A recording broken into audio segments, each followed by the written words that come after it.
मुल्क में कोरोना सबब 24 कलाकनि दौरान 33 मरीज़ फौत, जॾहिं त 1430 नवां केस रिपोर्ट थियण बाद मुतासिरनि जो अंग 38,796 थी वियो।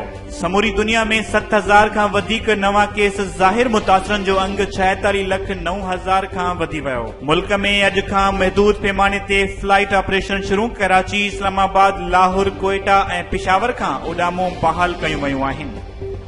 कराची, हैदराबाद, मीरपुर खास, लाड़काणो ऐं ॿियनि शहरनि में सुबह थींदे ई पुलिस ऐं रेंजर्स कारोबार बंदि कराए छॾियो। खैरपुर, सखर, घोटकी, मोरो, दादू, सेवण, मेहण ऐं ॿियनि शहरनि में बि नंढनि वॾनि दुकाननि खे खोलण जी इजाज़त नाहे ॾिनी वई। ऐं जरवार में कणक जे गोदामनि ते छापो, हज़ारे मण कणक बरामद, केतिराई गोदाम सील। एसी शहरियार खान कटक जी अॻवाणीअ में मुख़्तलिफ़ जायुनि ते छापा। वधीक ख़बरुनि ऐं न्यूज़ अपडेट्स लाइ ॾिसंदा रहो फास्ट न्यूज़।